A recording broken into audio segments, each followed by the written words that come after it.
পাখি শুধু একটা বার ফিরে তাকা। চলো আজ তোমাদেরকে ঘোরাবো মন্দিরনগরী বিষ্ণুপুরের কাছে জয়পুর জঙ্গলের মাঝখানে বনলতা রিসর্ট।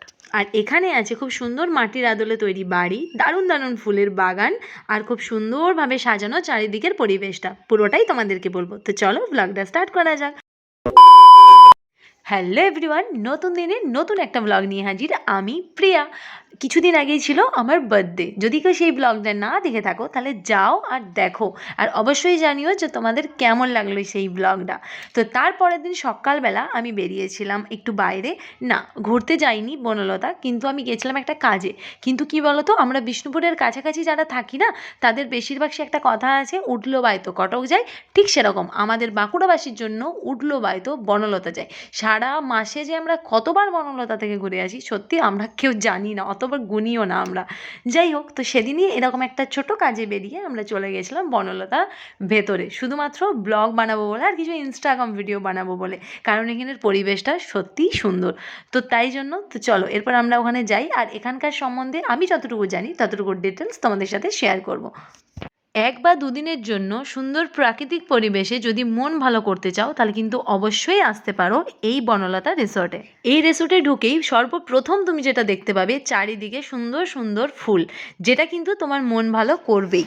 আর কেউ যদি এখানে এসে থাকতে চাও তাহলে অবশ্যই মাটির বাড়ির আদলে তৈরি, এখানে এসি নন এসি সব রকম সুবিধাই কিন্তু তোমরা এখানে পেয়ে যাবে।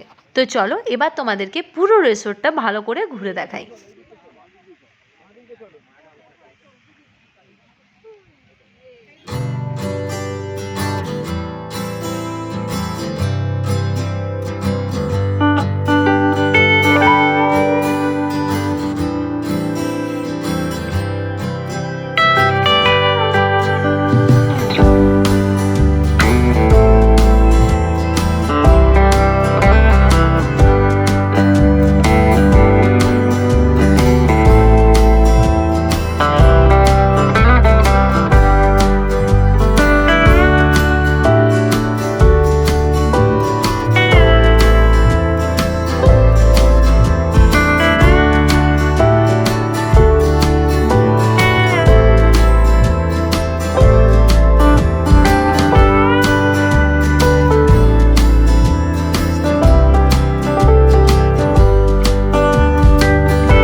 এই যে তোমরা রুমগুলো দেখছো, এখানেও তোমরা থাকতে পারো।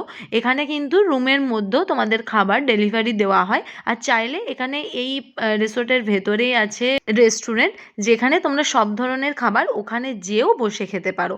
আর এখানে রয়েছে এরকম দোলনা, আর সামনে বিভিন্ন রকম ফুলের বাগান।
তো তোমরা এতক্ষণ যে জায়গাটা দেখলে এটা হলো বনলতা রিসোর্টের বাইরের দিকটা, আর এই গেটের ভেতরে ঢুকলে তোমরা দেখতে পাবে খুব সুন্দর কিন্তু একটা জায়গা, যেখানে তোমরা বসে গল্প করতে পারবে, এমনকি বাচ্চারাও তারা বিভিন্ন রকম খেলার জন্য এখানে বিভিন্ন ব্যবস্থা কিন্তু এখানে করা আছে। আর জানি না কেন এই গেটটা বন্ধ ছিল, কিন্তু এর আগে আমরা যতবারই এসেছি এই গেটটা খোলাই পেয়েছি। তার জন্যই আমরা দেখতে পেয়েছি যে এর ভেতরের দিকের অংশে কিন্তু অনেক সুন্দর সুন্দর পাখিও কিন্তু দেখা যায়। আর এখানে আছে ঘোড়ার গাড়ি, তোমরা চাইলে কিন্তু সেই আনন্দটাও এখানে উপভোগ করে নিতেই পারো।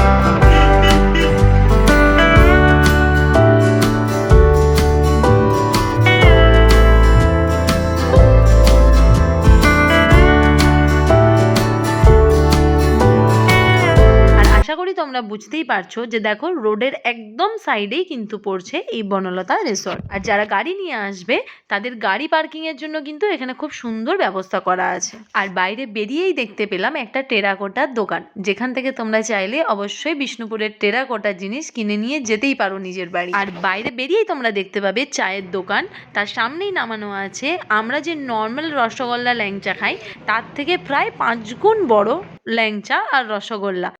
আমার ঘোরা আর চা খাওয়া দুটোই কমপ্লিট। আশা করি আজকের ব্লগটা তোমাদের ভালো লাগবে। তো চলো এবার আমি চললাম বাড়ি, তোমাদের সাথে দেখা হচ্ছে নেক্সট ভিডিওতে। ততক্ষণের জন্য নিজে ভালো থেকো, অপরকেও ভালো রেখো। টাটা।